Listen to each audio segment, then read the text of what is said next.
Ladies and gentlemen, if you'll find your seats, close my curtain.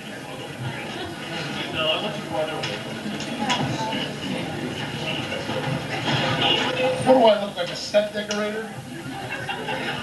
Let's get ready to rumble. Sorry I stole that line. If you'll find your seats, we'll begin.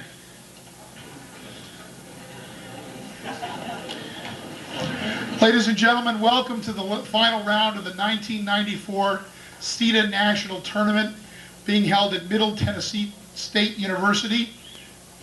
I'd like to personally thank Russell Church and the members of the Middle Tennessee State University debate team and administration for being wonderful hosts for this year's tournament, and I hope you'll join me in a round of applause for them.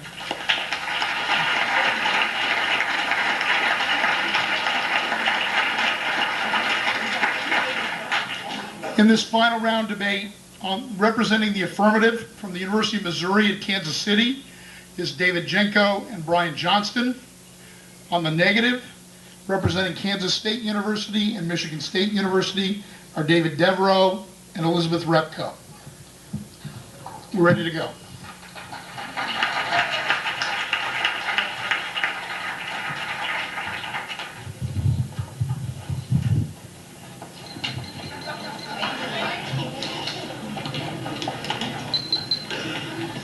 Before we begin, there's a few people that we would like to thank. First and foremost, we'd like to thank Linda Collier. Without her support and without her coaching, there's no way we could be here. The second, I guess, grouping of people that I would like to thank are Matt Roskowski and DMAC. Without them, there's no way we could be here at all. You have no idea. The third person I'd like to thank is Brian. It's been an amazing year. I would also like to thank our entire squad: Owen, Tracy, RJ and Michelle, Devin, Elaine, Martin, and especially Kieran and Paul. There are also some people in the UMKC administration that we'd like to thank. The Chancellor, Ellen Schwartz, who supports us probably above and beyond the call of any other program at UMKC. The Vice Chancellor, Gary Widmar, the Dean, Jim Durig, the Chair of Communication Studies, Greg Black, and the Department Secretary, Anastasia, who we all know really runs the university. I'd like to thank the tournament hosts, the CEDA committee, and the CEDA community. I'd like to thank some past coaches, Vince Meldrum, Josh Ho, Chris Riffer, and Tom DeJarlis. I'd like to give a special thanks to John Johnston. He was my debate partner last year, and he's Brian's older brother. I would like to thank Christy Kingston, who has been there for me all year. And my parting comments are that I am taller than Jim Hecht, and after this, Brian and I are going to Disneyland. On January 6th, Foreign Affairs columnist B.J. Cutler asked, has the international community a policy aimed at restoring Reverend Jean-Bertrand Aristide to his post as Haiti's first freely elected president? Yes, the policy is to starve the poor and weak until the rich and powerful fall to their knees and allow Aristide's return. How's it working? It's half successful. In desolate areas, famine is killing peasants and children. Meanwhile, members of the military junta that ousted Aristides and its elitist backers are fat, sassy, and thumbing their noses at everybody. And what happens next? The United States, the United Nations, and the Organization of American States will toughen sanctions, not because they want to kill more babies, but because they don't know what else to do. Sounds like the policy from hell, and it is. Because of this, Baby Joe and I support this semester's resolution that the United States military intervention is appropriate to foster democratic government in a post-Cold War world. Observation 1 is analysis of the resolution.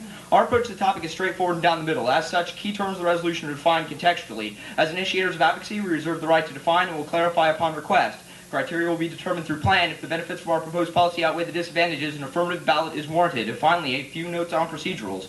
First, all procedural questions should be raised in the 1NC. They should be fully developed and justified as a voting issue. Also, negatives should uphold the consistent view of the resolution. This is necessary to check procedural abuse and preserve affirmative ground.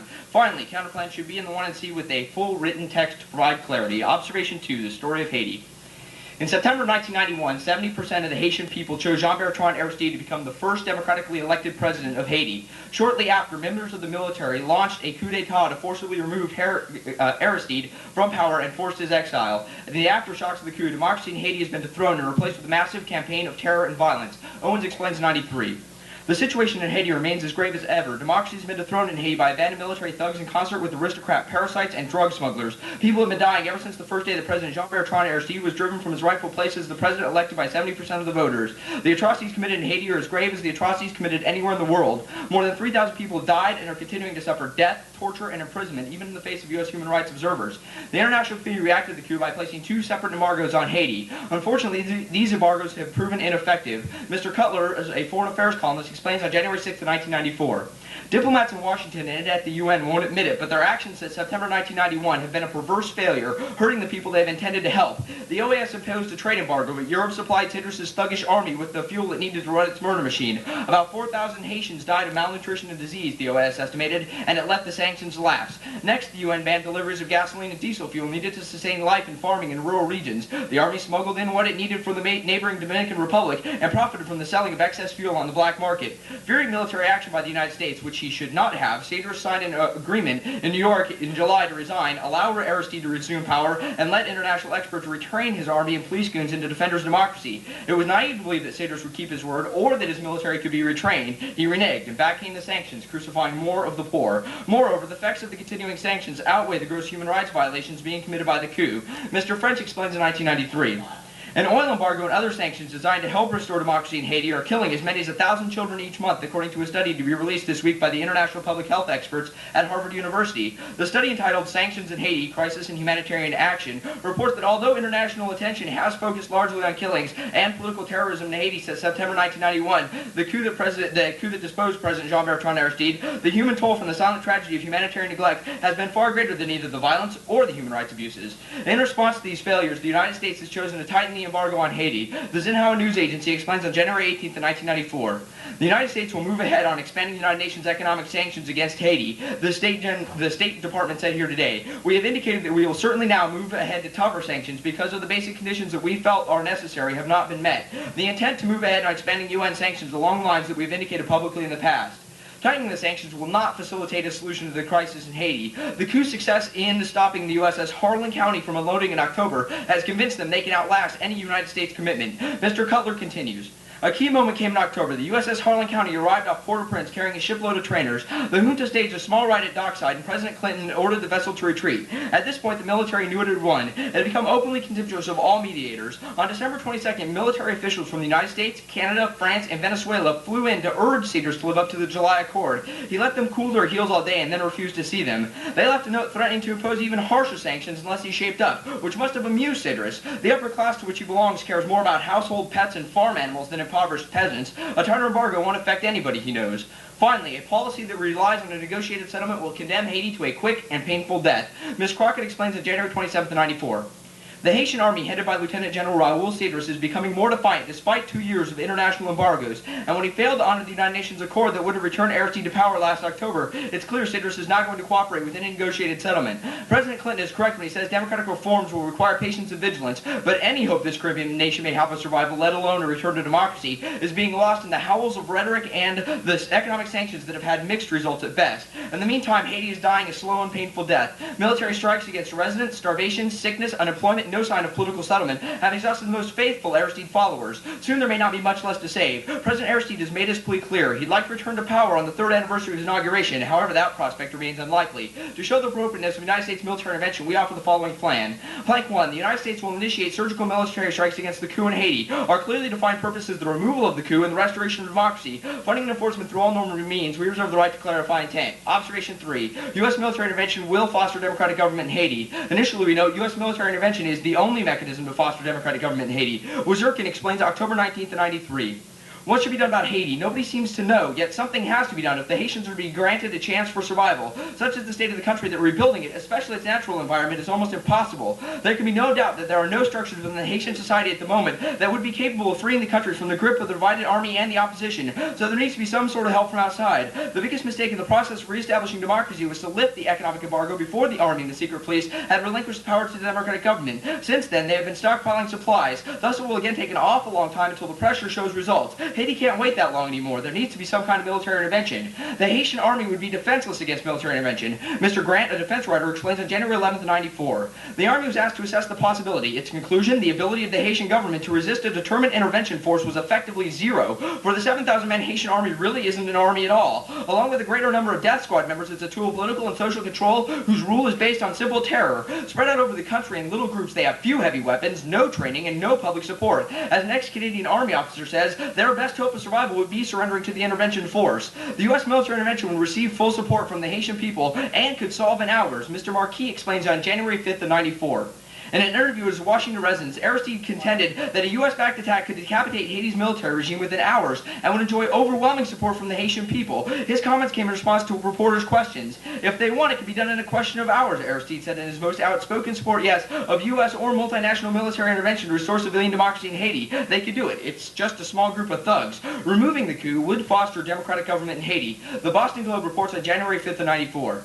Aristide and his aides are convinced that unless a key group of corrupt and ruthless army leaders is removed from power, the rest of society cannot begin to build a functioning democracy. The Clinton administration, however, says that the army and conservative leaders must be part of any diplomatic solution, and that the international community cannot impose change at the top without reaping the ultimate resentment of the Haitian society at large. The army has no project for Haiti except death, Aristide said yesterday. The Haitian people are asking for the removal of the coup leaders. They're dying for it, and they don't ask who will do it.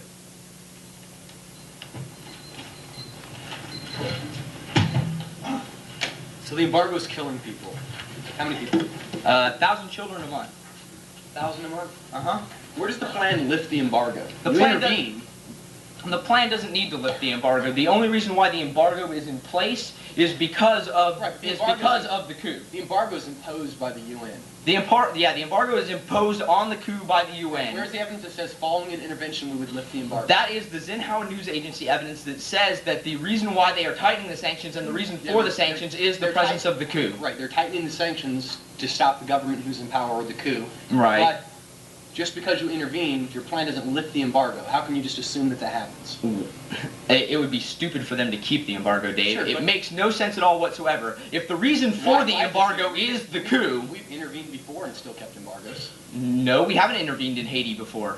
Sure. Why did we turn back? The evidence says Clinton or... Well, because we were going to go down and arm the Haitian people at large. We weren't prepared to do an intervention force. We weren't prepared to be, like, the people we sent down there weren't armed and saying we're going to come in.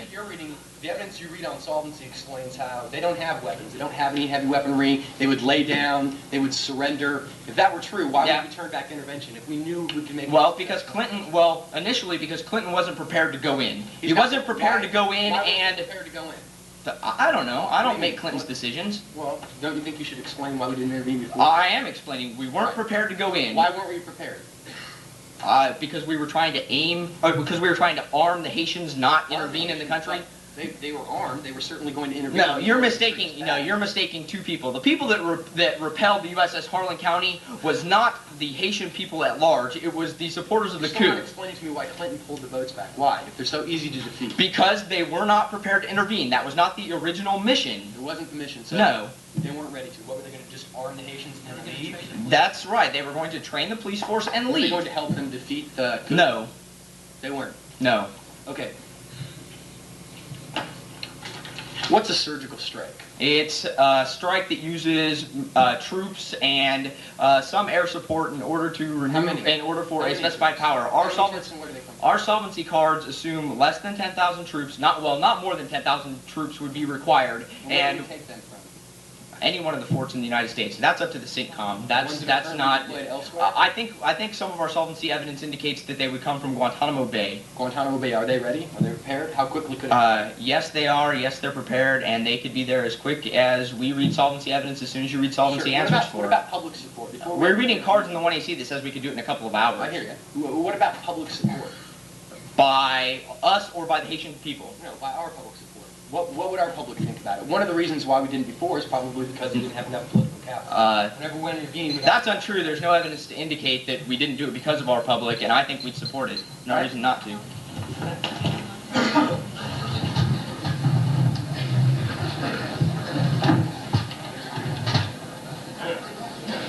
Up here?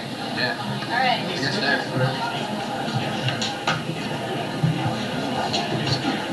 Hey.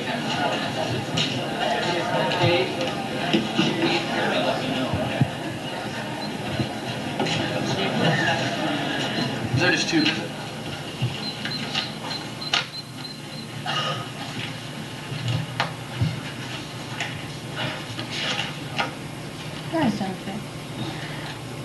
No?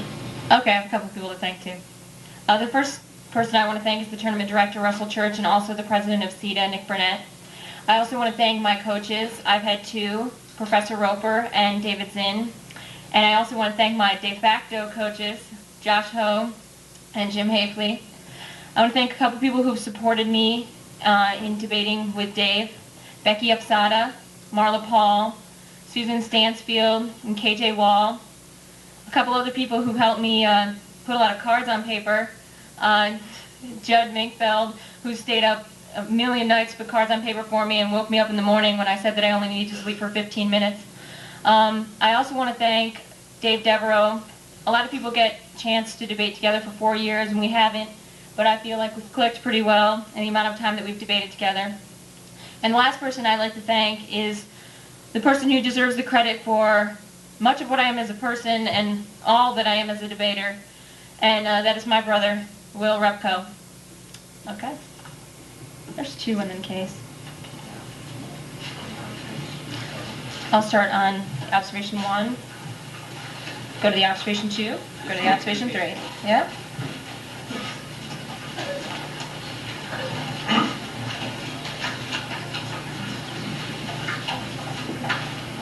Let me see.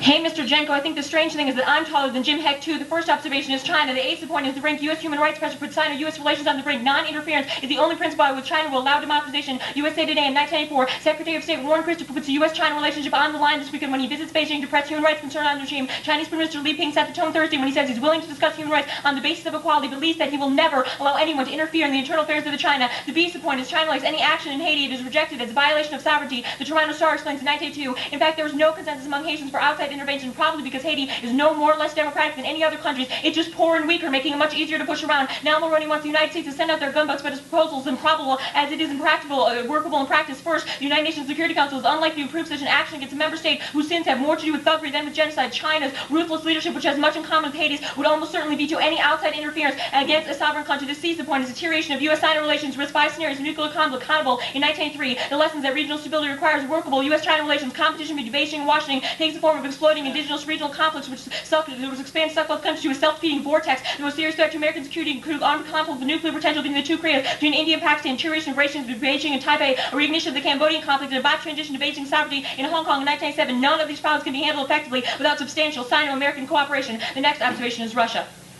A's point is that Russia stands at a critical juncture. Despite democracy's growing strength, Zhirinovsky's victory proves that fascism is still a threat. Maintaining the current path is critical to secure democracy. Sestanovich in 1984. Russian democracy has to defend and define itself. These politics of force and the politics of money are the politics of patriotism. Russia's Democrats have to begin to win within their progress. Does not mean that the danger of fascism can be ignored. The December election is no such coincidence, but the political achievements of the past year mean that the new regime is fascist, want to destroy and put itself on a more secure footing. The B point is U.S. intervention isolates Russia first. Hardliners perceive United States intervention as a double standard. Saunders in 1903. The Russians find it disturbing that despite America's long and held glorious politics of military intervention in neighbor politics, many U.S. policymakers comment are so hostile to Russia's attempt to define a special role for itself in the former Soviet Union. Many Russians are disturbed about the existence of a double standard in international relations and American arrogance towards Russia, as well they should be. The second is the perceived hypocrisy. The United States foreign policy fuels anti-American forces in Russia. Saunders in 1993. Many Americans are bitter about America's perceived hypocrisy. It is critical the United States realize Russia is not a defeated empire will accept foreign policy dictate of the U.S. presence. If the majority of Russians come to believe that the United States is attempting to determine the Russian foreign policy with a hypocritical dictate, their disillusionment could encourage them to disregard American preferences. The C point is increased hardliner power sparks superpower arms and special security framework evaporates, triggering inadvertent or accidental nuclear war. Arbitrov in 1903. There is no question that hardliners would like to resume the strategic nuclear rivalry of the United States and abandon the arms control regime to restore what they call the central pinnacle of Soviet power and the grandeur in the world. Economics and other problems make it impossible for Russia to compete with the United States as before, but arms control framework requires a lot of mutual trust and cooperation, which certainly disintegrate the ensuing political tension and uncertainty, the inevitable deterioration of Russia's strategic capabilities to push it towards the unstable provocation of nuclear war, increasing the risk of an inadvertent or accidental nuclear war. This might be all the more so if Russian conflicts with the Ukraine and other republics force lead to a division of strategic forces in the former Soviet Union, disintegrating their command and control system and degradation of the safety regime, the case side. Observation 1 on the bottom, they say counterplans must be in the 1 and C. The first argument is the second negative can also counterplan. It helps to develop the argument. The second argument is that it's constructive. When you have a constructive that is meant to advance discussion, if for any reason Dave feels he needs to counterplan the 2 and C, he should reserve right. The third argument is they don't explain why. They just say that they think that counterplan should be in the 1 and C. Observation 2.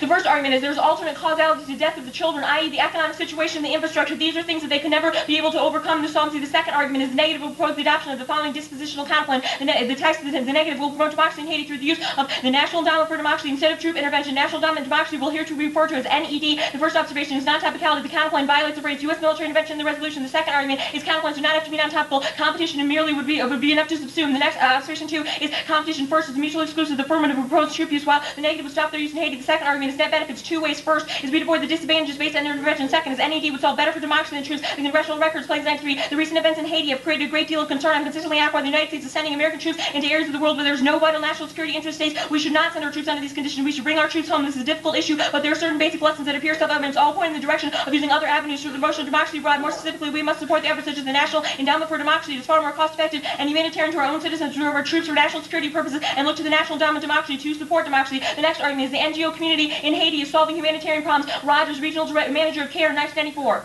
The economic process of the democracy process and restored Haiti, the NGO community, U.S. and Canada, the OAS, and the United Nations will share the responsibility for ensuring comprehensive, integrated humanitarian assistance to the programs be carried out and mitigate the effects of the embargo on Haiti's poor. Indeed, the embargo is tightened and will essentially have the parallel increase in humanitarian program. The next argument is that this evidence is comparative. It says that even if you have the embargo in place, the NGO community can be able to solve for the problems of the humanitarian assistance. The next argument is despite problems, U.S. aid response is keeping food high and keeps children alive. Schneider from USA Aid in 1994. USA has taken a lead role in responding to international humanitarian obligation to alleviate a lot of suffering the most vulnerable groups in Haiti, and is constant, frustrating, and far from perfect response. It is, however, the response which is keeping all other international agencies combined, and is keeping hundreds of thousands of patients, particularly children, alive. We are prepared to strengthen our efforts. The next argument is that policies to restore air are antithetical to restoring democracies empirically. He is dictatorial. Congressional record in 1903. We seem to have determined to put Airseed back in power. I'm not certain he's someone who's automatically Democrat with a small d just because they receive a lot of votes. I do not think we should lose American lives to restoring to power. Destroying democracy is one thing. Restoring Airseed to power is quite another. The observation 3.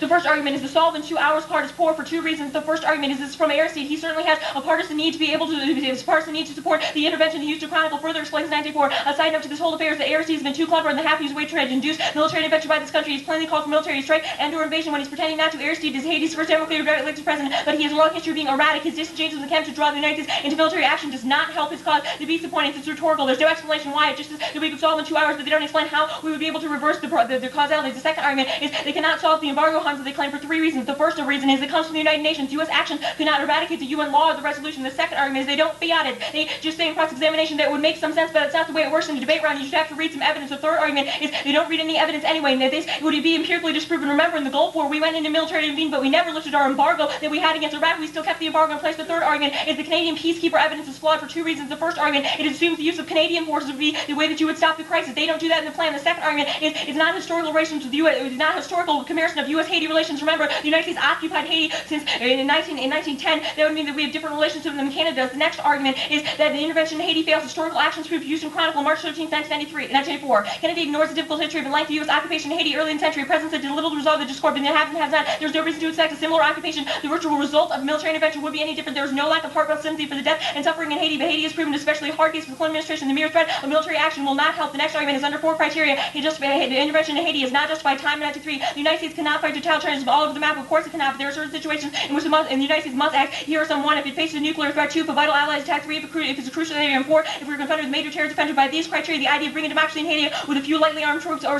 even stronger forces was harebrained. No matter what political idea to be accomplished. The next argument is the push for democracy in Haiti from the outside is relevant. Civil society is the only way for transition. Force would kill any democracy. Francis in 1903, spreading democracy sounds nice. Everybody likes democracy, though hardly everyone defines the developers of American countries may be able to sustain democratic governments in Haiti and Somalia. Democracy just clumps for a world that has never evolved into reality. Democracy set apart of procedures with the ends of the good the government attained. The habits are necessary for the procedures to work. The next argument is intervention is unrealistic. Any solution would require a 10-year presence. Washington Post in 1994. The idea of intervention is a magical solution is simply not realistic. If they called their hand in force is actually going to require a 10-year occupation or more, and that is not just in the cards. The only sensible, realistic answer is to negotiate a settlement where it would establish the consensus between contesting parties and permit the Haitians to start building a broad political center. The next argument is intervention with the military distinct from intervention for democracy. The lust for sovereignty and nationalism would override democracy, meaning force would kill. From Congressional Record 1903, in our zeal to promote democracy in Haiti, we should not confuse the popular mandate of Father Airside with the support for American intervention to restore power. Restoring democracy is one thing, intervention is another. As evidence from the recent events in Somalia, despite the hardships and the tyranny, often people can care more about sovereignty than their own democracy. Often they care more about nationalism than the well-being of their own people. The last argument is the U.S. embassy is completely out of touch with the situation in Haiti. Lack of focus on the leadership will crush any solution. Chicago Times 94, just how far anti-agency forces are succumbing. Clinton administration replied, have never observed an embassy that shuns such important figures opposed to United States policy. Not even the U.S. official's office is in contact with Francois. Embassy officials are barred from contacting him. The analysis behind the link to China is... Huh? I need the second card from the bottom of the solvency page. Actually, Baby Joe knows. All right, I'll get it, Brian. What's that, Baby Joe? The analysis behind the link to China is that they reject any sort of a sovereign intrusion on Haiti, right? Mm-hmm.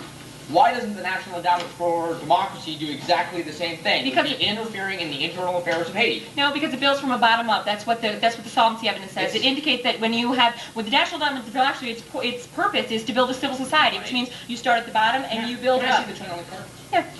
And also the China link card isn't talking about just how it's a violation of sovereignty. It talks about how military intervention in Haiti would be a violation of sovereignty. That's what we're about to find out. All right, let's find it out. It's this second card? No, top card. This top card? Then. It says, now Mulroney wants the United States, well, let's read the whole thing. Yeah. In fact, there's no consensus among the Haitians. We don't need to talk about that. That's Right. talking about the Haitian stuff Right. from here down. Now Mulroney wants the United States to send out their gunboats. His proposal is improbable in principle because it's unworkable in practice. First, the UN Security Council is unlikely to approve such action against a member state whose sins have more to do with thuggery than genocide. China's ruthless leadership, which has much in common with Haiti's, would almost certainly veto any outside interference against a sovereign country. Right. That says nothing about what China would think about. No, no, you're wrong, Dave. The first line of it says that Mulroney has proposed that we send the gunboats out there to attack them. That says that's yes, talking about and China would veto the embargo. and we China sent the would gunboats out to enforce China the would embargo, veto not to that. intervene in Haiti. No, the Mulroney's proposal is to send an intervention to send them boats forcefully. onto the land in Haiti and attack the people with them. Well, not you don't think people come off the boats, Dave, to do the attacking. That's what this card says. That's how you turn the gunboats out to attack. They don't start driving the It's boats not talking down about. the It's not talking about. It's not talking about enforcement of the embargo. No, it's not. No. That's why. The last. Well, regardless, the part that talks about China doesn't make the distinguishing argument that you make about military intervention versus enforcement of the embargo or versus the national endowment. There's right? two answers to that. Yes, it does. But secondly, the National Endowment for Democracy builds from the bottom up, so it is not perceived as a sovereignty violation. It's it works not? from the bottom up. Yes, it builds a civil So society. what you're saying is that China would probably, the argument that your BRIC card makes and the impact card makes is that the reason why China rejects internal influence is because they also reject internal influence into their own affairs. So your argument is that if we did the National Endowment for Democracy in China, they'd dig it because it's bottom up, not top down. Well, I mean, on top of everything, I think you're wrong. I don't think that this card says only that. It doesn't only. I don't think it says anything about top down, But bottom up, moreover- military intervention either. Well, this card doesn't say top down, bottom up because it's the National Endowment for Democracy solvency card. It doesn't say that. Yeah.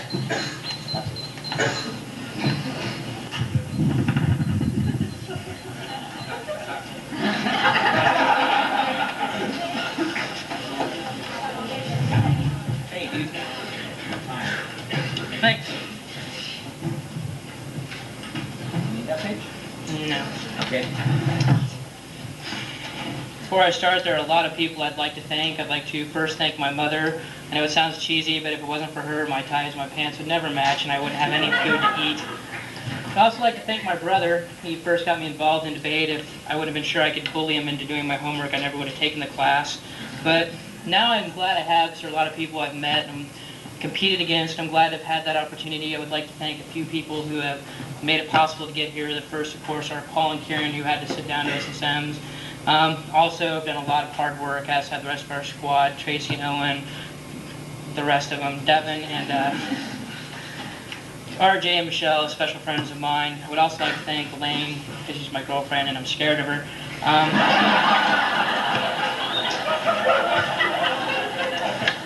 The last person from the debate committee I would like to thank is Sean Lemoyne for two reasons: because he asked me to and because he is one of my favorite people to debate. I'm sorry that he wasn't here to share the final round with us. I'd like to thank the same administration people. I'd also like to thank the Mamaroo, Linda Collier, who has gone far above what probably most coaches I think would. She's bought us food, bought us water, bought us a car, according to Todd.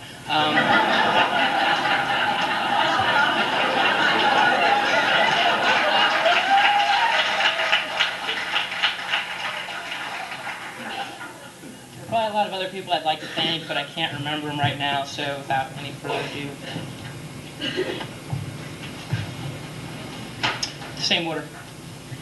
I don't think Elizabeth knows what she's talking about in terms of the case evidence. Mulrooney's plan is to tighten the sanctions. That is what the Zinhao evidence on the case side evidence debate is talking about. That is what gunboats are necessary to do. That is not going to solve the problems of Haiti, but it is going to cause the China dissent. It is going to cause the Russian dissent, which means the only choice you have now is to vote affirmative and solve for the harms of Haiti. Now, on the China dissent, off the ASA point, the first argument is non-unique. Remember, talks about the status quo pressure has cracked down relations. Also, the next argument is that China's sovereignty is being violated right now from the new China News Agency, March 8, 1994. The U.S. practice of linking man offense status with the human rights also constitute a violation of the principle of respect for state sovereignty and enshrined in the UN Charter. These actions, the U.S. has done nothing but present obstacles to the promotion of human rights. Now, on the B point, the link evidence, the first argument assumes UN intervention under the United Nations. Of course, they would oppose that, but it doesn't say that we would oppose United States intervention. The next argument is assumes a different plan. Remember, the Mulrooney plan, not the Baby Joe and Dave plan. Assumes the sanctions not intervening in Haiti. The next argument is it is non-unique. The evidence above indicates that is true. The next argument, there is no internal link threshold because they become mad at us for intervening in Haiti. Does not mean they will crack down on relations and cause the impact down below. Now, the impacts. The first argument is it is not reversible. No evidence says we could solve the relations.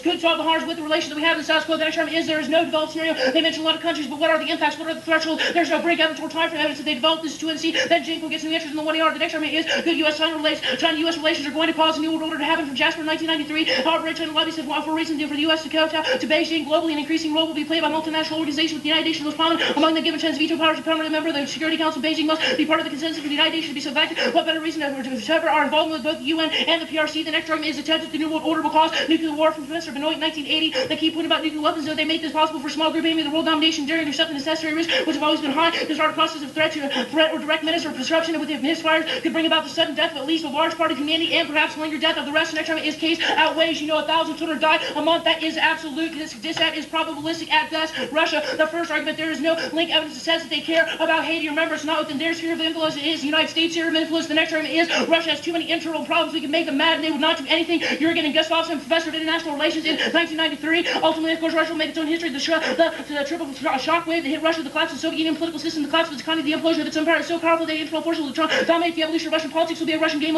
played mostly by Russian players and largely over Russian issues. The next argument is our evidence is better. We qualify our sources. Their arguments are from journalists. Now, the B-sub point is interventions double standard. The first argument is not unique to Haiti. Remember, they have to perceive it as important before it sets an example. The next argument is there is no internal link threshold. How mad about Haiti they have become before they become imperialists. There is no argument evidence about that. And on the B-sub point, the first argument is they don't look to Haiti. Remember, there's no evidence for it. Also indicates that they would be looking more directly about actions in the international sphere, not within the U.S. sphere of influence. Remember, we've owned the place for 200 years. It's our sphere of influence. Off the C-sub point, the impact. The first argument is there is no propensity for this impact to happen. Remember, it talks about accidental risk happening in the status quo. The second argument, remember, it's not unique. The command and control is breaking down now, which means the impact will happen anyway. The last argumentation is Russian military is in a shambles. They will not do anything. Erickson, Center for Defense Studies, 1993. The Russian military is hungry and homeless and orphaned, is often short of food for the bare essentials of its living condition are largely beggarly. Too often lacks basic shelter for officers, soldiers, and their families, and suffering from the loss of parents, state, and the state that considered the military's pet and child and made it comfortable with the position, the privilege, even subject to tight party and key and control. Last argument is case outweighs, 1,000 children die a month. That is absolute. Again, it's probabilistic case.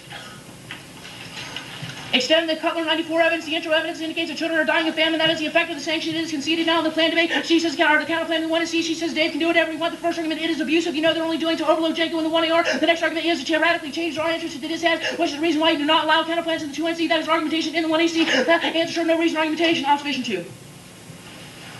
She says ultimate causes, alternate causes because of the economy, but that is her assertion. Please extend the French evidence. This is a Harvard study that validates the harms of the sanctions that is conceded. Now she says the counterplan, the first thing is permutation. You can do both. You can have military intervention and have the NET going at the same time. This proves two things. First of all, that it's not structurally competitive. The second thing is it gives you better solvency because you know if the military goes in and removes the coup, the counterplan at best only solves the effects of the sanctions. It does not solve for the rage and the murders happened by the coup. The next argument is the military will co-op relief efforts, which is also solvency for the counterplan. Call December 6, 1993. The ball issue for me is this: if the military military is able to ride out the embargo and stay in power, you have condemned the Haitian people to 30 or more years of misery. He sent out Herb Dennis, an economist who is Aristide's Minister of Culture, agrees with Act like the 7. If you send anything now to Haiti food menace and the cooking field, the military will take it and sell it at the highest price for people who can't pay, will not get through to starving unless the United Nations sends troops to ensure the humanitarian aid gets where it is intended. So Dennis, an economist who is Aristide's Minister of Culture, has been in hiding in Port-au-Prince. The next argument is that each state is disadvantaged. Remember, their evidence is not specific to U.S. military intervention, talks about U.S. intervention in the internal politics of the state, which means this is no longer net beneficial, or the counterplan is not beneficial, and it goes away now. The bottom, she says it is comparative, but that is a load. My evidence undercuts the thesis. It says the military will co-opt, that they don't have any enforcement mechanism. Now she says it keeps the kids alive. That evidence, as soon as she gets the solvency evidence up above. Also, my argumentation is the military will co-opt. The last argument here is it will not solve fears, close the schools, which means no food relief for the children. Connell, December 6, 93. Not knowing the rules of the game and their consequences has resulted in disarray and division among the relief agencies in Haiti. Rather than acts of terror and women supplies of gasoline for all but the rich and the powerful, kept most Haitian fearful and close to home. In these empty schoolrooms care, USA officials mark against West Sea mass starvation. Schools are the only place that many children can get medical care for the decent meal. If children don't get to school to be fed, they will stay at home. Haitians will die silently at home and out of sight without fuel. We can't maintain a humanitarian lifeline. The indict to solvency mechanism specifically. Please extend the French 93 evidence. The Harvard study validates the Harvard's case. Also the Crockett 94 evidence. If you do not vote for case, Haiti will die. That evidence is conceded. Now she says heresy is a dictator. The first argument. Yeah, the first argument is claims of insanity are based on flimsy evidence from Richard October 22, 1993. The White House entered a wide public dispute over CIA report that portrays Aristide as mentally unstable and involved in violence against political opponents during his 7 months as president. President Clinton's press secretary, D.D. Myers, said Aristide has been rational and responsible in the sins of the United States and the administration views him as fully qualified to Haiti's president. The next argument is, even if their claims are true, we can safeguard against the abuse. Aristide rocks the House home with June 14, 1993. We should not listen to those voices that tell us be careful if you return Aristide to Haiti. A lot of good people are going to suffer. There are all kinds of safeguards to guarantee against that, but the thing is, the big lie has been perpetrated among leaders of the world. My colleagues are defined very few of the qualifications to return Aristide to very few people in leadership positions anywhere in the world. That includes the industrialization, that includes the United States of America. Observation 3. Please extend the Christian 93 evidence says even there are no internal structures to solve, which takes out the movements evidence down below. Also, it gives me solvency, says military intervention will solve. Extend the Grant 94 evidence says its study is superior to her solvency argumentation down below. It says that any intervention force would be successful. Their chances of deterring the offensive force are 0. Now she says, the solvency card, please concede as Aristide. I don't care. She says, no reason. You're right. Now, about the next 3 arguments, please agree on the United Nations. The first argument is... Wait. Yeah. Yeah. They can't solve it from the UN. Oh yeah. The first argumentation is my solvency evidence is better. It is Grant 94 evidence. It says I need military intervention force. Now she says the Gulf War proves that sanctions that wouldn't work. The first argument is the sanctions are still there because the leader is still in power. Remember, we removed the coup from power. The second argument is the only reason the coup, the embargo is placed upon there is because the coup is in power. We remove the coup, that removes the necessity. I think intelligence dictates that they would remove the coup because they know the harms are happening. Now she says on the Grant 94 evidence, she says assumes Canada. You're right, Canada did the study, but it proves any intervention force. The evidence says any intervention force. Please call for it after the round. Iraq. She is conceding now. She says historical comparison. That is her assertion, and independent intervention will not be like 1915. Aristide has legitimacy. That is the critical difference. Both were in 93. Aristide's legitimacy is the principal difference between 1993 and 1951. U.S. Marines began a fruitless occupation of Haiti that the last 14 years of 1915. Haiti had never been neither democratic coach nor legitimate government, only a murderous civil war between rival mobs men wiping each other. Aristide's best chance to put Haiti on course to lift us from the saddened history of degradation with few exceptions. Haiti's government has lacked popular support and legitimacy. The thugs who are borrowing Aristide may seek to restore President Johnston as long as his father Francois kept Haiti in chair for 3 decades. Staying on the American police in the Boston Globe in 93. 4 evidences the thing. 1, somebody intervened. Now she says the 4 criteria. 1 does not justify, but the case impacts do. This is not a dissent. There's no link or impact. I can do answers. And if it's developed decision on the next card,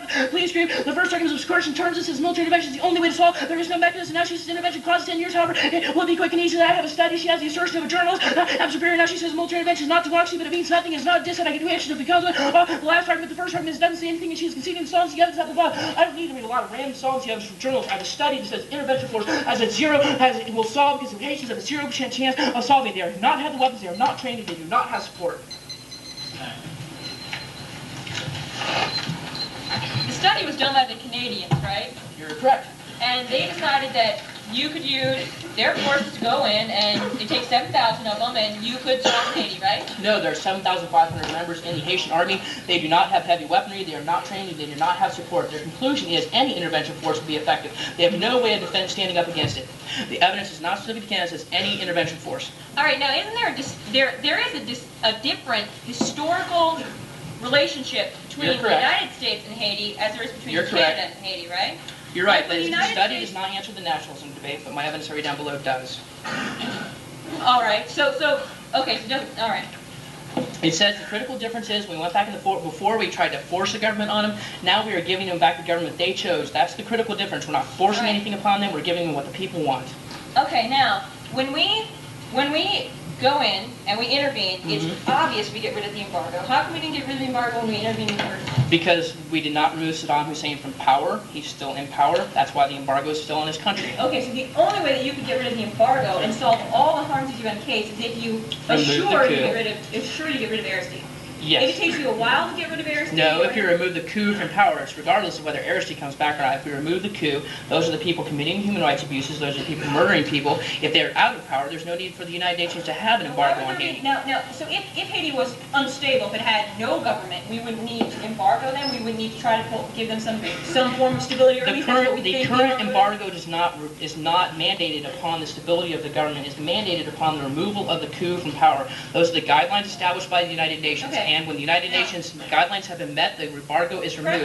They may put another one on there, but that's relevant to the case There's today. no card that says this. You don't read a piece of evidence in the one I see that says that.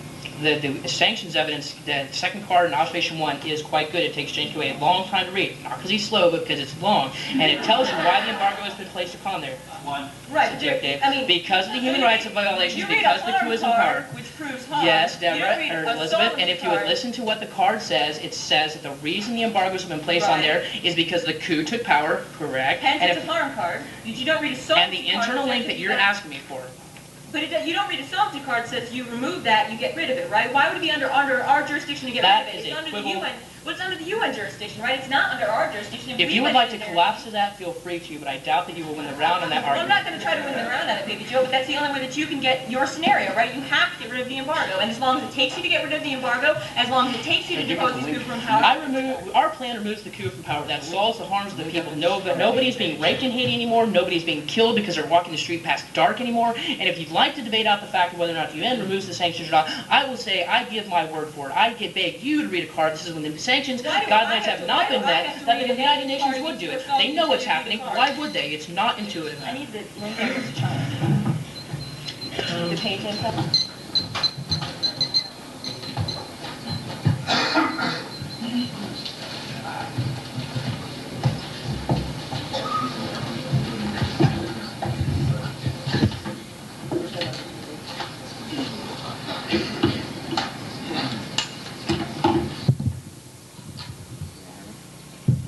Hello? Sweet. I have a few people to thank too. Actually, I have a lot of people to thank. The first person I want to thank is KJ Wall. He has given me a lot of support in the last couple of years and definitely one of my better friends. I'd like to thank Jill Basinger and Mark Golub. They're both very supportive.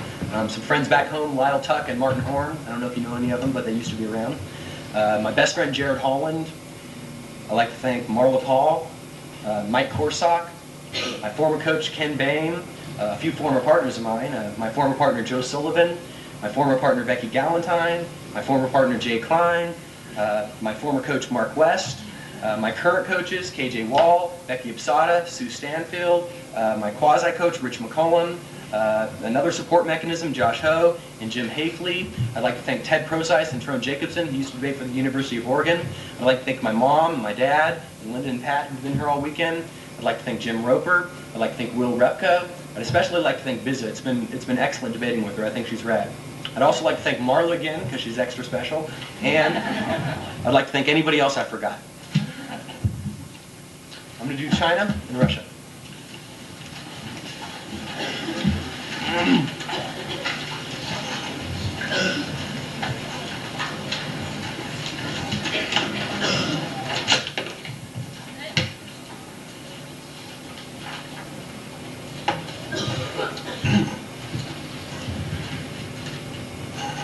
There's not a link answer that China just said. I think the link makes a lot of sense because China perceives that there is a military government in Haiti. If we take action versus Haiti, they think that sets a precedent for an action in China's internal affairs, which is exactly what encircles them now. At the top, their first argument says it's not unique now because our evidence talks about pressure, and their second argument says China's sovereignty is violated from MFN. These are both talking about the same thing. The ASAP one is talking about MFN. Please group the first argument. It only proves we're on the brink. Remember, there's nothing that says it's going to destroy relationships. Their evidence doesn't say that. It only puts our relations on the brink. The second argument is we can counterfine out of this. Remember, there is no MFN pressure. The counterfine would be we would eliminate MFN net beneficial. It would be net beneficial. It would give uniqueness to this set, and it would avoid all of the intervention links to China. The third argument is respecting China's internal affairs, and the respect for principle of non-interference means that China will resolve all trade and missile sale conflicts. TAF 1993. China is urging a dialogue to resolve its trade and weapons sales disputes, and China officials recently gave a string of violating U.S. lawmakers' top access to Chinese capital. The two sides should set a great store by mutual respect and non-interference in each other's internal affairs, which means we can reverse animosity in the status quo if we respect the principle of non-interference. The fourth argument is China proceeds to action in Haiti, sets a precedent for action in China. That's the visa point evidence, and the reason why is because people perceive that the government in Haiti is a hardline dictatorship, which is exactly how they think other people perceive them. Now, on the visa point, the first argument at the top says it assumes UN intervention and not the U.S. intervention. The first argument is it still would be perception of a violation of internal affairs. Remember, it would still be the United States acting, which means the link would still occur. The second argument is it doesn't make a lot of sense. Remember, China has veto action in the UN Security Council. If we did unilateral action, I think it only inflates the link and makes it a lot bigger. Remember, there is at least a check if you act under the UN. Now, their second card says it assumes a different plan. The first argument is that is not true. The evidence is very specific. It says that when we interfere in the internal affairs by using intervention, or when we use military force, then it sets a precedent for intervening in the internal affairs of China. Now, the evidence makes a lot of sense. I'm not reading any card that denies that. The second argument is non-interference in Haiti would set a precedent to mark a new era of non-interference, which means it would reverse all of the declining relationships in the status quo. The Seattle Times, November 10th, 1983. A critical moment faces President Clinton at this time. American foreign policy needs to find new directions. Of all the things that should change, our approach as a manner of manipulating other countries lacks foresight and wisdom. Resentment towards America grows every day. The crisis in Haiti provides opportunity to begin a new era. Throughout the Haitian history, she has seen the big stick wielded by the great powers to force compliance. Haiti saw American occupation for a generation early this century. While a minor incident in our eyes, Haitians view that time as a national disgrace. America must cease involving herself in the internal affairs of other nations. Besides the narrow conclusions, loss of lives, and resentment created, the financial costs of such expeditions drain our fragile economy. The world does not need the United States as a police force. Haiti must be left alone to solve her own problems. Certainly, the citizens of Haiti prefer that America not be involved in determining her form of government. The time to start allowing countries to define their own future is now, which means if we do not set a precedent for acting in internal affairs in Haiti because they're not making any other uniqueness arguments about how we're intervening elsewhere, it sets a precedent for not intervening in internal affairs elsewhere, which means our relationship with China would grow. The third argument is intervention in Haiti sets a precedent to violate international sovereignty. Francis, on October 19th, 1983, the looming Haitian boondoggle offers entitled review bookshelf on what not to do in the post-World War era. Violations of national sovereignty. Despite their internal chaos, Somalia and Haiti are sovereign independent nations. That means we, the United States, also a sovereign independent nation, have no right to interfere in their internal affairs without their consent. When we ignore or violate the principle of national sovereignty, not only do we commit aggression against other states and risk resulting in quagmires, but also we create a precedent for future violations of our own sovereignty by others. If our national power should erode, we would find ourselves subject to UN sanctions or a host of UN-wanted army in the future. The fourth argument is China views the Haitian conflict as an internal affair, which talks about China's perception of the Haitian conflict. Done with General Nurse, it was June 16th, 1993. Speaking at the Security Council meeting day after voting for the resolution, Chinese deputy representative of the UN, China's representative to the UN, said that the crisis in Haiti is essentially a matter that falls within the internal affairs of that country and therefore should be dealt with by the Haitian people themselves. So the Chinese delegation also noted the request of the OAS and the Haitian UN ambassador to take urgent measures to redress the crisis, which means, although the evidence is talking about the international community, would still be applicable to the United States. It says we should not be involved in internal affairs of other nations. Now, the third argument says it's not unique. However, the evidence we're reading above says it's on the brink, and remember, there's no reason why we couldn't counterplan and reduce the brink, and so the link would be unique. Now, his next argument says there's no internal link threshold. The first argument is not explaining what this argument means. What do you mean there's no internal link threshold? Remember, the evidence we're reading on the ASAP point says we're on the brink of deteriorating relationships now. There's no reason you would want to risk it, especially when there are 5 stars for nuclear war. Remember, at best they only get a few thousand people dying in Haiti. I know that might be bad, but a global nuclear war would certainly be worse. Now, his next argument says it's not reversible. You cannot reverse relations in the status quo. The first argument is we are answering that above. Remember, if we respect the principle of non-interference, or if we set a precedent for non-interference in Haiti, it sets a precedent for not violating other people's internal affairs. Now, his next argument says there's no developed scenario in the disadvantage. The first argument is that is not true. Remember, the evidence says that China is a critical ideological link to many countries like Taiwan and like North Korea, which means if we do not negotiate with China, we will not be able to resolve those crises. The second argument is North Korea has again reversed its agreement to abide by International Atomic Energy Agency's inspections. The UN's most likely response will be to condemn North Korea as opposed to sanctions. The currently tense relationship will result in the Chinese veto, which in turn evaporates U.S. signing ties. There are 2 outcomes. First, North Korea will invade South Korea, and second, North Korea pulls out of the NPT, making it ineffectual. Nuclear exchanges will occur as a result. Remember, this evidence will just explain that if we don't have strong relations with China, they will veto our action to condemn North Korea, not necessarily sanction them. The St. Louis Post dispatched on March 22nd, 1994. Compliance is unlikely in light of the consistent belligerent refusal to cooperate. The rapid tone of the North Korean statement and the unpredictability of its hardline leadership means these threats must be taken seriously. While the United States, Europe, Russia, and Japan favor sanctions, China has repeatedly opposed them. For the moment, the United States is exploring the possibility of resolution threatening sanctions, but not yet exploring them. If the China blocked the world's attempt to discipline North Korea, settling the current dispute with the United States in human rights and trade would probably become impossible. That would lead to suspending China's U.S. trade privileges, creating a serious crisis in Sino-American relations relations, and North Korea could actually resort to violence. Yet the alternative is unacceptable. The world cannot permit the Nuclear Non-Proliferation Treaty to go unenforced. If North Korea can defy it, the treaty will become dead letter. Preventing the spread of nuclear weapons remains the world's best hope to avoid the horror of future nuclear exchanges somewhere. It is worth almost any risk to prevent that possibility. North Korea must be disciplined, and China must be persuaded to help, which means we need to have strong relations. The evidence is awesome. It rocks. The next argument is there's no reason why you give the new answers. Remember, these scenarios outlined in the when I see evidence. There's not reading any North Korea evidence or not reading anything that says it deters it. Independent of that, remember, there are 4 other nuclear wars independent of North Korea that would occur. Now, the 3 and 4 now, his next argument says, his next argument, 3 and 4 subpoint,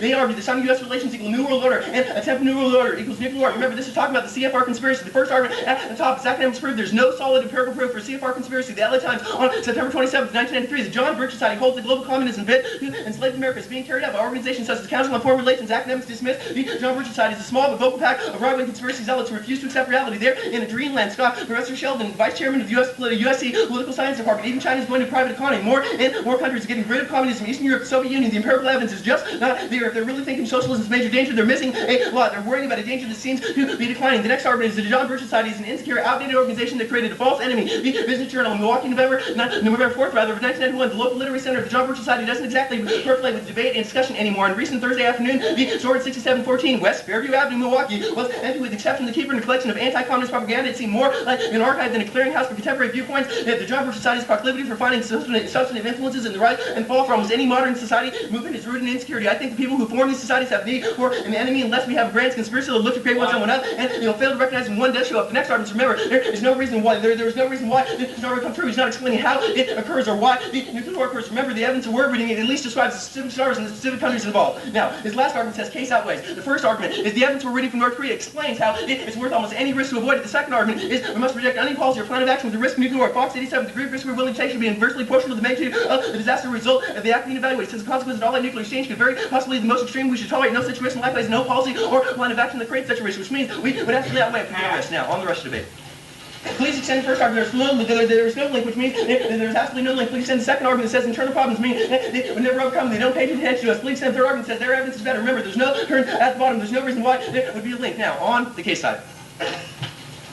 They have 2 arguments on the first observation. The first argument on that observation is abusive. It equals an overload. The first argument is that is not true. Remember, they are reading uniqueness evidence in the 2 and C. There's no reason, in 2 and C rather, there's no reason why I do not counterplan out of that. Second argument is they can have new answers to the counterplan in the 1AR, which means it doesn't change their answers to this sets if they get new answers to the counterplan. So, if my position on the disadvantage now is changed because of the counterplan, it becomes unique. I get new answers on the disadvantage, correct? You get new answers on the counterplan.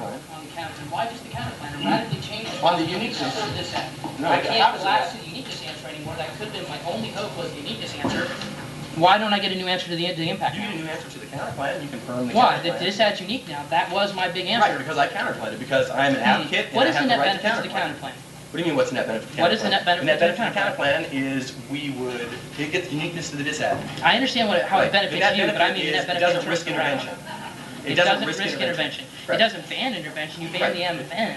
Right. That's not intervention. That's a trade policy. What's the net benefit to that? Well, there's no intervention in Haiti in the status quo. Probably if we just lift So our the gauge at MFN is now there would be no key to intervention in Haiti. No, never said that. Okay, What are you saying? well, that's what you're saying. Is No, stop I'm not intervention. saying that. That's I'm the saying net that if we give them benefit. MFN, Now that we're all then our pretty confused relationship about that, let's talk about something else. wouldn't Now, inevitably deteriorate in the status quo. I need the link cards you're reading on China. It says we should intervene in their internal affairs. How do we infer from that that means once we do that, that causes a total crackdown in U.S. Sino-U.S. The relations? reason why is the principle of non-interference is the cause of conflict, and also because it sets a precedent for an intervention. So in how long maritime till the affairs. future? Where do we intervene next? Now that the precedent's set, where are we going to intervene? Well, the precedent argument is a longer-term link. You're exactly You're correct. right. But the Where links do we before that- intervene? I don't know. It doesn't say. It doesn't say, so we should just indicate. take your word for it. No, well, no, it says it sets a precedent for intervening elsewhere. Where The do we situation intervene? hasn't arisen yet. Okay, You're when right. does the That is situation futuristic, but that's not the only link to the So dissent. you're You ought to saying pay that it's attention to okay the to let other 1,000 links. people die every No. month, we should let the people be raped, we should let them be murdered, because somewhere down the road, Or we should we're all going to die in a intervene global somewhere, nuclear war. and You're plus, right. of Those course, things, we ban those MFN, things, which means you're we right. don't intervene. Those things may be horrid, but it is not as bad as a global nuclear war. Now, let's talk about that card. I would like to see the card says that we should never risk a nuclear war. What is Sure. the analysis? Here's the of that? first one, the North Korea. What do you mean we should never risk? I'm not nuclear talking about war? this. I'm Destroys talking about us the all. cards you read on the bottom of the dissent. Sure. Because we could all die. We could all die. There's no way so we it's can know okay what to let happened in 1,000 nuclear people die every month. We know they're going to die because you and I don't want Right. to If there's a risk high dying. risk of nuclear conflict, you're exactly High correct. risk. How high of a risk? Fairly high. We're on the brink. Fairly China is high. critical to dealing no, with how North do we Korea. quantify how high is enough to risk it? How high is the At net what risk? point do you say it's no longer worth saving people At the because point we know we're when going it to is die? conceivable that a lot of us could die and a nuclear war could destroy Conceivable. us all. How do you quantify that? What do you mean, how do you quantify that? The evidence Yes. quantifies it for you. It says a risk of nuclear war could Which kill part us do you all. read? We should always Which reject part do you read? You're right, I it read could the kill second us one. all, but how much of a chance is that? There's a high probability that it could kill us all. That's That what makes the no evidence sense to says. me, Sean. It's What do you your mean? assertion saying... My name's not Sean. I'm sorry. That's okay. I have no idea. Sean's not here. What you're right. No, yeah, he is. He's out there. Oh. Which one is it? Second one. What? Second one? The degree of risk we are willing to take should be inversely proportional to the magnitude of the disaster control. Right, and a nuclear war is pretty bad. So it's 100% certain that the people in Haiti are going to die, so we should be 100% certain that the nuclear war is going to Sure, kill us. no, you're misanalyzing what he Inversely says. proportional. He says nuclear war is the largest impact, the largest act of violence So we that have could to have a occur. minimalist risk? Uh-oh, you could assert nuclear war and we don't risk it? Well, no, it's not an assertion, we have link evidence.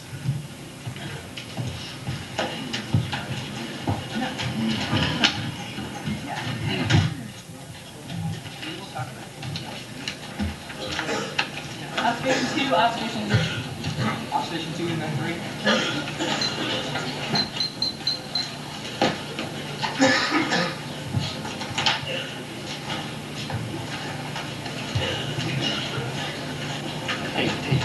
Observation 1 of the 10 summary arguments, it's a constructive. Okay. I'm gonna do observation 1 first.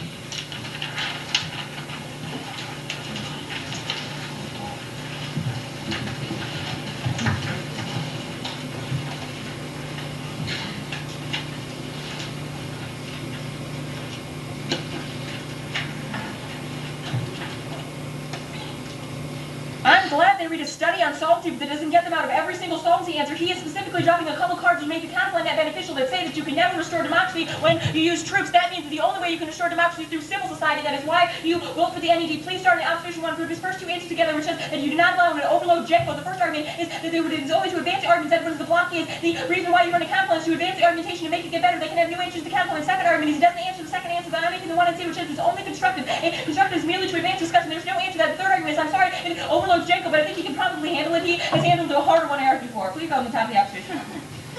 The story on NED is not being answered. Remember that they build from the bottom up. That is the way the NED builds democracy. That means you don't force democracy on them. The cards on the observation 3 on solvency say that the troops can never force democracy. When you try to have troops force democracy, it fails because it breaks down. It goes from the top down. There is no answer to that on solvency, which means that the counterplan is net beneficial. The first argument he makes, it is one sub A. This is permutation do both. His first answer that means takes out all real world computation. The first argument is a structural impossibility. We on the counterplan ban troops, which means you cannot do both. You cannot have both troops. And do the counterplan second argument is still be net beneficial. Both the terms on the solvency would do that. And the Chinese advantage would prove that there's some net benefit to acting towards even if it was still not be net benefit. And if it would not be useful to the second argument is that we would have better solvency. First argument is assumes that we're reading no solvency evidence, but he said of course the congressional record evidence that I read in the 1 and C, it compares troops and it compares troops who are doing the NED, and what it says is you should always work for the NED. That means that is why it's better than troops. It's not, he doesn't assume comparative evidence. The second argument is he drops the solvency evidence, which indicates that the force can never get democracy, which means that they would be completely not beneficial. If you try to use force to get democracy, you would always break down. The only way you can restore democracy is through the bottom up or through the NED. The second argument is that the military would call up relief efforts. The first argument is the counterplan would depose you. Remember the counterplan pushes democracy slowly, which means you get slow democracy and stability. The second argument is only specific to relief efforts. It does not discuss the NED. It is not specific to R after. It says that they might dispose relief efforts, which might get out of some of the starvation answers that I read below, but not out of the counterplan. The third argument is negative evidence is more specific and it draws a comparison. It is talking about a specific actor and drawing the comparison to whether or not we were the United States troops. That is the reason why you defer to our evidence. His evidence is not true. That the next argument he makes is it eats the China dish. The first argument is not a military intervention, which on a relative risk scale would be higher if you did a military intervention. I think that's a higher violation of sovereignty than if you build democracy from the bottom up. The second argument is not prove that they would see the NED. They certainly see the United States bombing Haiti, but they would not see the NED going into Haiti and trying to write prayers to the bottom of the third argument to send the evidence not answered. It is more specific. Now this takes it is more specific. It means that we can solve the case side without any risk. It's the reason why I vote for the counterplan. Now, except the next arguments below, which are the NGHOs or solved in cases, we have to win the counterplan to get this, and they will be cooperative. The first argument is my evidence posted. This is on March 11th, 1994. It said that we are working. The second argument is the evidence is comparative. He is wrong in the choice. See what it says is that the embargo might be bad now, but comparatively, we have agencies which can solve, which means that there are some aid getting to the 1,000 children would undercut the assumption that he's reading. Now, the next argument I make is despite problems, the USA is keeping children alive. Group his 4 answers together. The first argument is we still posted his evidence that he reads from French, and the exception evidence is only from 1993. Our evidence from March 11th of 1994 indicates USA is able to solve. The second argument is he does not read anything specific to the USA. That is what our take-up mechanism is. It says that USA is able to go through Haiti and give evidence to specifically children and be able to solve the starvation problem. The third argument is extended across the evidence. He's not answering. It says specifically you can solve for children, which would undercut the assumption. Maybe doesn't solve for every single child, but it makes the disadvantage links a lot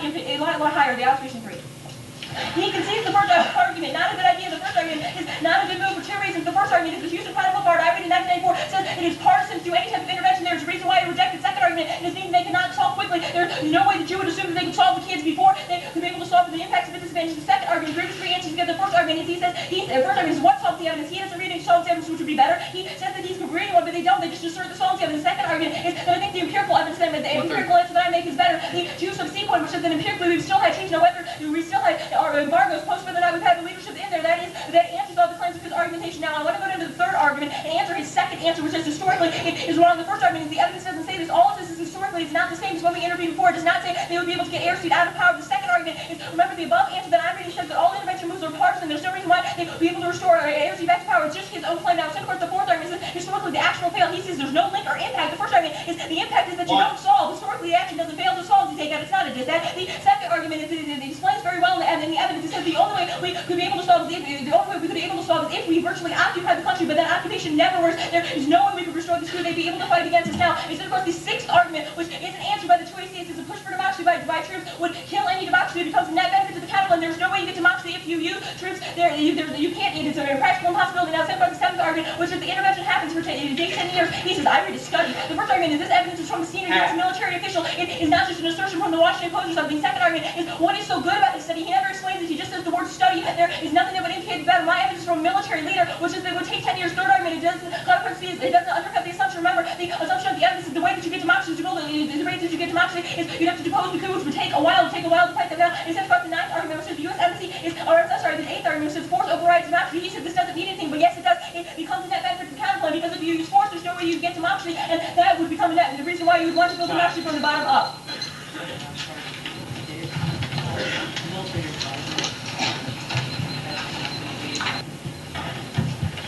Gee, I guess I'll wait.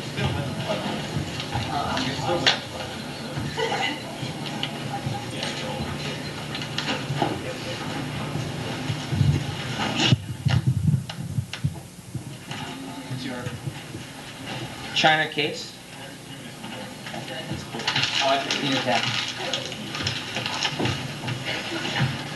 How much time do I have left? Dave, hey, what, dude? Last speech, I will. Hey, John. How much time do I have left?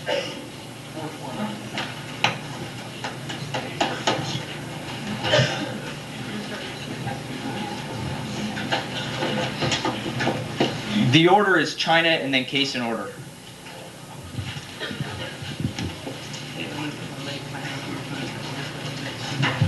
I can't, dude. I can't get my phone. You know what that is.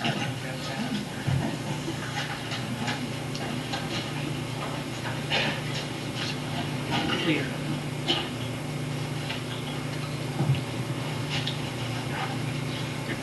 I think we clearly outweigh now off the first two, off the uniqueness arguments on China, but off this first he says it only proves the brink. But remember, it proves the trade is more important, which I think is certain enough now in the counterplot police group. First answer it's abuse. Remember, it's in the Swayze I'll answer there. In the Swayze I'll answer there. Also remember, we could perm do both. It proves two things. Proves that it's not unofficial. Also proves that we could advocate the perm. We could solve for all the Chinese relations and intervene, which proves that MFN is the most important thing. Now, please also extend the sovereignty is violated now, which proves that it proves that the dissent is not unique. He said it leads to the precedent. But remember, now the counterplan case would eat just as much. It would set a precedent for the NED to go elsewhere. Remember, his evidence is not specific now on the visa point on the link. He says it's still the perception, but remember the embargo is enforced daily. That is the argument. Is the reason why we would have it. He says the veto equals check. That's right. China would have vetoed the embargo if they thought that it was so important, which I think is certainly the feast of his argument. Now, please extend the different. They talk about the different planets, talk about sanctions. He says that's not true, but remember the cards talk about gunboats, which is the enforcement of the embargo, not military intervention, which is what we do now. Please group this next two cards where he says non-interference and precedent to violate sovereignty. The number one card doesn't say China, neither does the second one. It doesn't say that we would go to China. Also doesn't say that we would intervene in an area where China would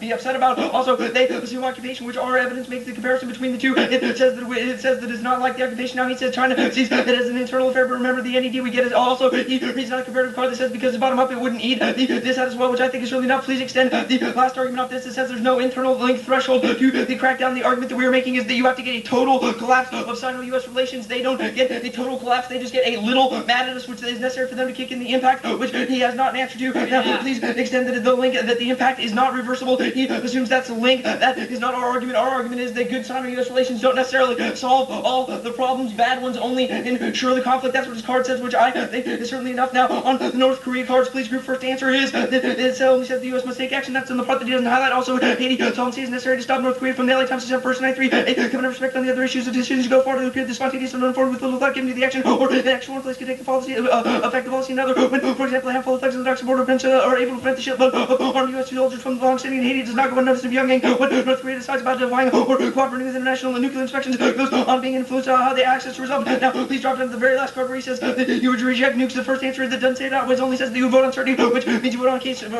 first. Now, case. Oh, I'm sorry. Go back up to North Korea. The reason I get new answers is because it's developed. Remember, the original card is just a list of countries. It's not the scenarios for what the countries is, which legitimates my new turn. Now on the top case, he says that he says it's not true. Remember, it's in 2AC, but the argument is that it radically changed how we answer this. Remember, this argument independently proves that. Also, because it doesn't answer that argument, please extend it across now on observation 2. She says it's bottom up, but remember, we would get full support. That is the last card I will extend. The Haitians will not oppose U.S. military intervention for Verizon. October 1993, the people of Haiti would approve of it. The rural Haitians I talked to without exception was firm on stating that they have no objection to foreign military intervention. Even if the United States were to unilaterally invade, I don't think there would be strong objections. Now she says the structural imperative first answer is artificial. Remember, it proves that that benefit doesn't come from banning us. It only comes from the NED, which means that the perm becomes which proves that there's no structural thing. Also, the perm would get us up trying because it is bottom up. Remember, if she wins that solvency, then we get it too. Please, she said solvency, congressional record, but remember, that doesn't say you can't do both, which is the argument that we're making. She says, please send she says, the Canada would oppose the coup, but that's untrue. Also, remember, it only happens in a long time frame. They would all die in the interim, which I think is certainly enough. Also, she doesn't really call this, say they have enough arms to solve, which I think is certainly enough to get us out. She says that it's not military, but remember, it says at the bottom up also, there's no reason why China wouldn't fear that. Well, she says that she postdates her arguments and is comparative, but remember, they have a study that says that it's not doing it, which means that even with the relief efforts, they are still killing 8,000 children a month. That is the French in 93 argument. That answers the rest of her arguments on observation 2. Please, now on the solvency debate. She says the Houston Chronicle card, it says there's partisan, we wouldn't solve quickly, but remember the grant evidence is the study that says that we would also, the military would not want confrontation. The intervention would be easy. From the Orlando Sentinel, October 1893, said there's also attempted to defuse in confrontation with the United States. The Asian people don't want to confront the American might. So he told CNN, we did not have any intention of defying the United States' sentiments echoed by Emmanuel Constance, Secretary General for Enforcement of the programs in Haiti, the group responsible for the violence and money preventing the U.S. warship from docking Port-au-Prince. Now, she says no solvency evidence, that's the one AC. She says yours is empirically better. Remember, our evidence undercuts her assumptions because Aristide is a viable candidate, and because the intervention will receive full support. It is not like 1915. It is not the occupation, which is what all of her evidence assumes. Please extend the card. She says the evidence doesn't say that. That is blanketly wrong. Please extend the card. It says it would not be like 1915. She says which says that he's legitimate and he has support. She says we have no solvency, and hers explains the occupation, but it assumes that he doesn't have legitimacy, which our cards answer. She says the intervention is not possible. I'm reading evidence that answers that, and now she says the evidence from a military official, but remember our card assumes this. It says that they don't have any arms, there is no support, and they are not trained, which are reasons why our arguments are true, not just some military hack going off. She says that it's not beneficial, it means there's no democracy, but remember, the evidence I read above says that we receive the full support, which means that we would get democracy. Also, please send the last card, the Boston Globe card, that says that if you dispose of the coup, that you would get the absolute solvency and democracy, which answers the assumptions of her cards.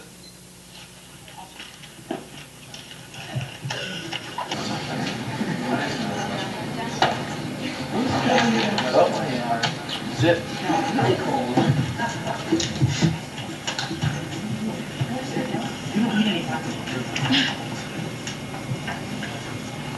China debate? Case.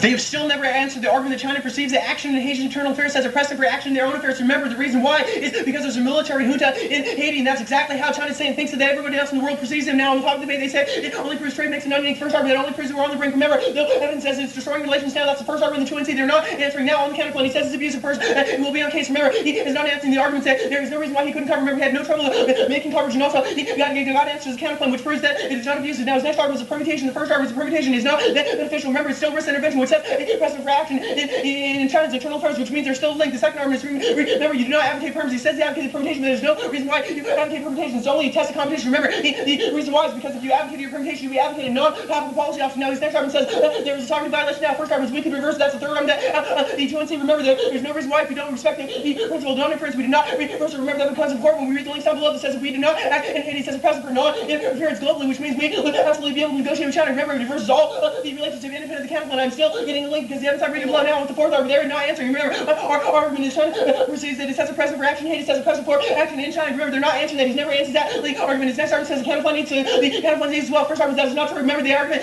this is making the one and all of the counterplan is this military intervention. Also, no evidence specific to unity. That's the same as in the arguments we're making in the one third argument. Remember, there's no reason why it would set a precedent. No evidence says that they would perceive that. And I think military action would set a lot bigger precedent. Now, on the second series of arguments, he says the first argument that's not true. Remember, there's only breakdown. The first argument also police send the first argument. They still perceive it as a violation of non-interference. Remember, even if it's true, it's irrelevant to the next argument. It still equals more intervention because we're on the breakdown. They would still get a larger perception of interference in internal affairs because they would be intervening with military intervention. Also, on what the second argument says, it makes the link bigger when you act with the UN. His argument is China would be held the embargo. The first argument is that they said they absolutely reject the embargo. Remember, we never militarily intervened before, which means the affirmative action is uniquely a larger action. The next argument is remember is irrelevant. The evidence we're reading below says if we do not act in Haiti, says present for non-interference in internal affairs, which means we are so looking to the link above. Now, his next argument says it says gun boats. First argument is that it's only one piece of evidence, and also says in fourth and out of the gun boats. Remember, there's still be a larger perception if we militarily intervened. Out with the second argument out. Each one said that he is not answering. Says it equals a new era of non-interference if we do not intervene in Haiti. Remember, this means that impacting the ASAP point break because the only reason why there is a dispute over internal affairs, the only reason there's a dispute over offending human rights is because of the principle of non-interference. I reverse that. It's not answering that argument. Also, what the third argument says equals present future action. Even if I get an immediate link, I get some immediate link. I get some link in the future. Also, I want the fourth argument that China where it's internal affairs. Now, his argument says that's a perceived area. The first argument is still irrelevant. Remember, they perceive it says present for action in their internal affairs. Also, the evidence that we are reading says that we could reverse the principle of non-interference. Now, his next argument says the entity is not competitive. However, that's not above. Now, his next argument says there's no internal link threshold. The first argument is that is not true. Remember, we're on the breakdown.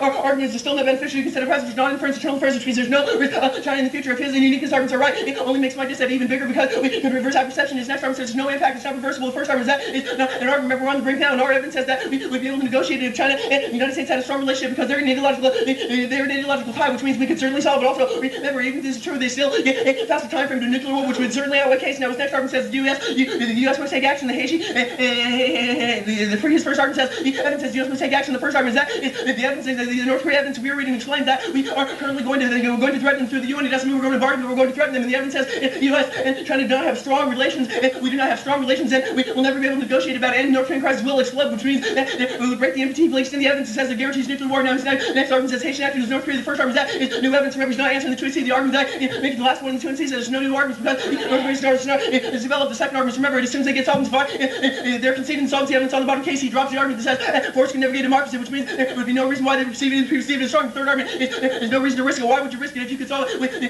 principle of non-interference? Remember, you can still negotiate. There's no reason to risk the affirmative. The next argument is there are 4 other stars for nuclear war. That's the last argument making the 2C, which means even if he is right about North Korea, there's still 4 other stars for nuclear war. It mentions it in the evidence. He's not answering that. Now I want the first now on the bottom.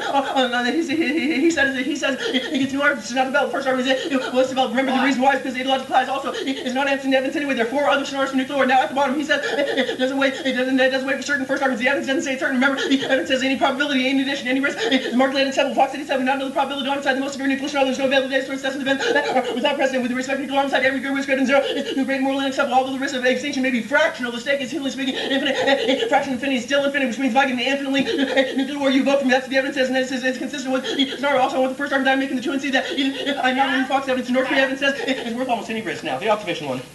His first argument top says he radically changed. First argument is not answering the arguments. Please stand that you advance 2 arguments and it's a construct. That's the second argument. One in our argument making the 2 and see there's no reason why. Remember, it's not a violation of the rules. He goes and doesn't answer the argument. However, that is not true. Remember, he can handle it. That's the third argument that we are making. Remember, it does not change the making independent of the counterplan. Even if I not win the counterplan, remember my link evidence says you cannot solve. Please grant the second argument of the permutation. It means the counterplan goes away, which means I still get an independent link. Now down below, please stand all the evidence says 8 is solved now. Remember, we posted that now down below. I would extend the number 6 argument on the solvency terms. It says you can never get democracy through force. He's conceding that evidence. This 6th argument in the 1 in C. There's not an answer in the 1 A. Case in order, China.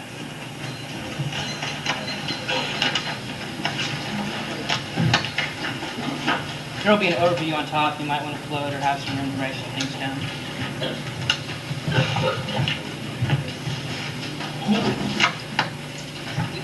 I'll get you ready down there. Oh, thanks, John.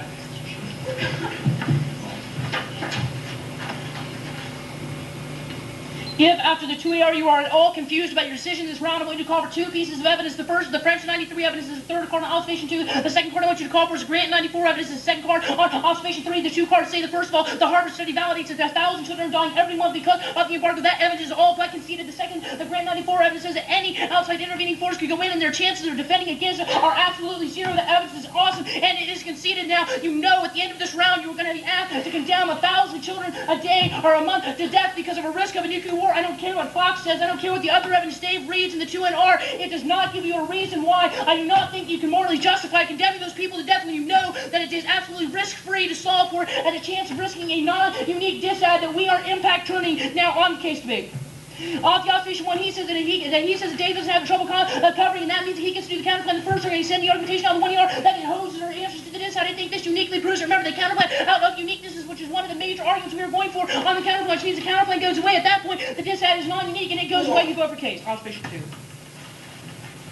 He kicks out the counterplan. That's a big mistake. Remember, now he cannot solve for the harms of the sanctions. You know the French evidence says 1,000 children will die every month. Please extend it. Now he says that there's still some chance that the status quo will solve. Remember, our evidence is a study. It assumes the status quo. It says it is inadequate. The care means cannot solve. Also, the cover evidence on the introduction evidence would feed this argumentation. You know that 1,000 children die a month. At the very least, he gets to mitigate this, but you extend the other evidence that the military will co-opt the relief efforts, which he is conceding. Now he says he postdates. Why is that relevant? My evidence is a study. It is superior, and it is conceded.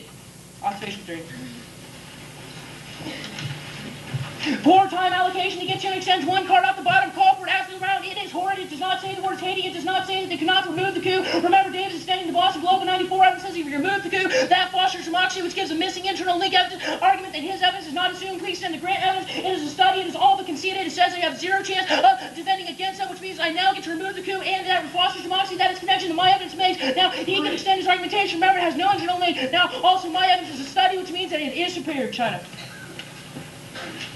There are three reasons this disad goes away. The first is that it is non-unique in its own Britain. The Brink evidence feeds that argumentation. The second argument is there is no internal link threshold. The argument they cannot come to grips with is he doesn't have evidence that says if we intervene in Haiti and that upsets China, that is what is going to cause him to crack relations with the United States. Absent that, I don't care how many impact cards or how much of a risk he wants to talk about the impact. He does not have an internal link. It goes away. You do not condemn 1,000 children today or a month to die because of that argumentation. Also, the last reason that we win the disad is we are reading evidence in the 1ER that says you cannot solve North Korea without intervention in Haiti. It is a turn to the disad. Even if he gets his argumentation too, you have two competing impacts. They mitigate each other out, and there's no impact to the disad. You vote on the case harms. Now the line by line. He says his Brink evidence assumes the decrease doesn't say a decrease in relations, but it does say the MFN is what is causing it, at least in our evidence of sovereignty is being decreased now. And his evidence makes the connection, says that decreases relations. Now he says on case it could cover, but he doesn't get there. Remember that's argumentation on the observation 1, but he's causing plot. Now he says on the permutation, he says there's no net benefit. You risk intervention. This begs the question. The only reason is the net beneficial in his mind is because it gives him uniqueness to the disad. That is not a net benefit to the counterplan. Remember, the permutation is superior. You intervene and you reband MFN, which means there's no longer any pressure, which is Brink argument goes away. Our relations with China are totally healed, which means we have room to make them mad because they're no longer pressured over the MFN argumentation, which gets me out of the disad now.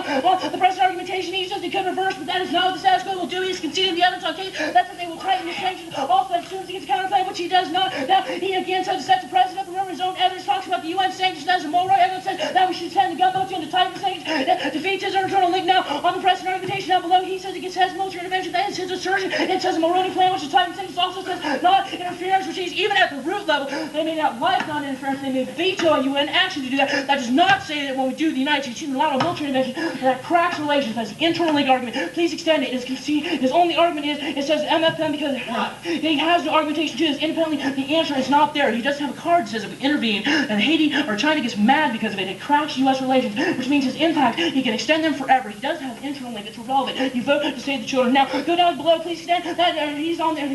Now, down below, the impacts are not reversible. He said that it would set a precedent, which is not our argumentation. Just because you have good sound U.S. relations means you do not solve the case impacts, which means they have a very small risk. I think it is very, very poor. Please go down to the bottom. On the turn, he said it is not an argument, but it says if you not have the United States, you cannot intervene. He says square time frame that is relevant. My term mitigates his out. Now, he says that no, our evidence, please send our evidence explains also he says relations are bad now. That assumes he wins the argumentation up there. He says new evidence. Remember, it's not developed scenario. That guy's original twice the answer was David said. He may name 5 countries as evidence, but there's no proof or impact or time frame for them. Now, on the low risk evidence, I don't think he has a risk independently. He can't explain it. His evidence doesn't explain it. Do not call for that evidence and ask it to expect it to explain it now. You better be darn sure that this is going to happen. Otherwise, you condemn 1,000 children to die every month, which means by the end of the summer, the next time we come here to debate, 3,000 children are dead because you thought there was a risk of China.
No. They didn't. But Dave, which way did he? I didn't get any response. My left side.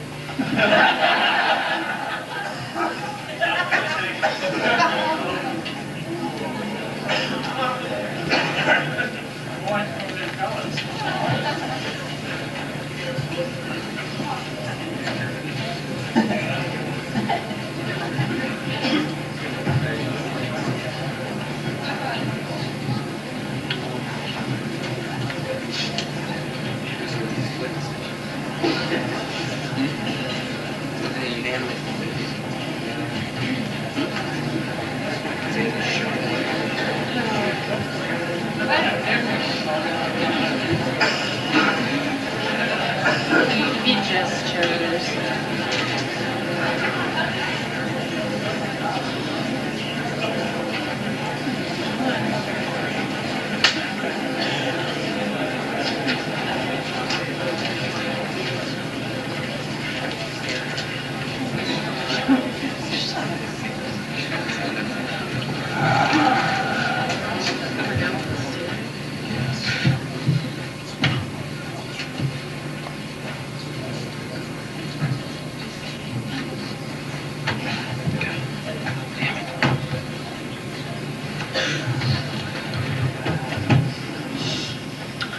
As is our tradition, we'll finish up the final sweepstakes awards, and it was pretty impossible to figure out, so it gives you no hint into the decision either way. The final 3 of the top 10 sweepstakes for the 1993-94 season, 5th place in the national sweepstakes, and they kind of worked their way through the morass here to receive their award, is Cornell University.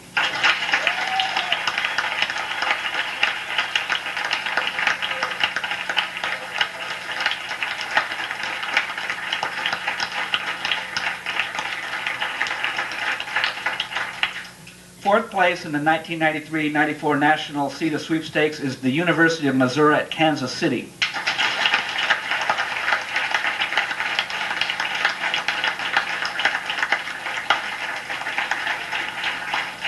And third place in the 93-94 Sweepstakes is San Francisco State University.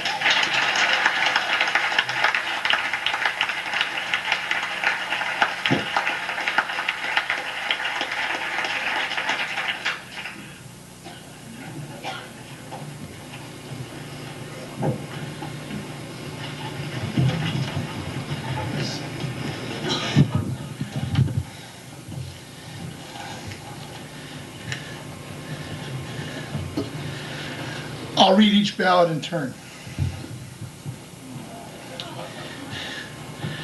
Professor Todd Graham votes affirmative.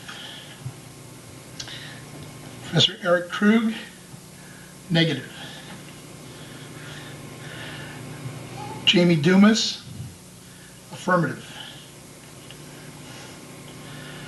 Professor Greg Miller, negative.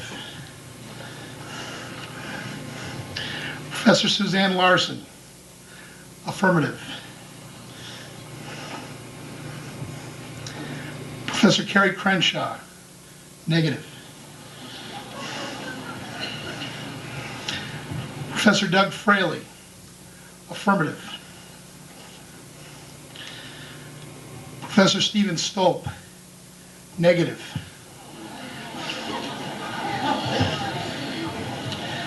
Professor Paul Wiebe, affirmative. You have a case A.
Please join me in congratulating the second place team at this year's CEDA National Tournament, Elizabeth Repko and David Devereux.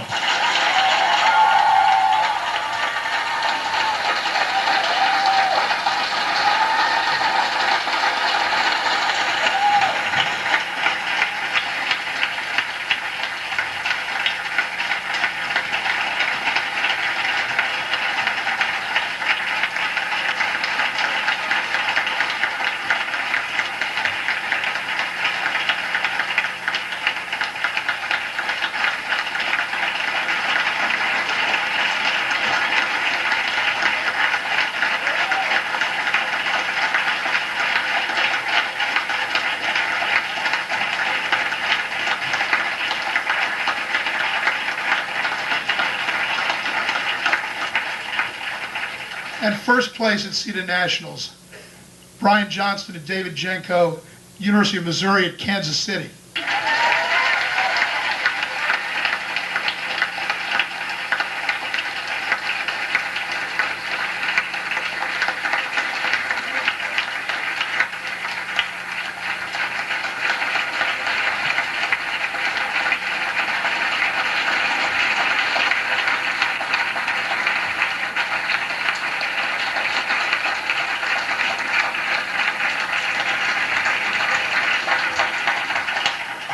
Thank you all for coming. Have a safe night. See you at Conrad's.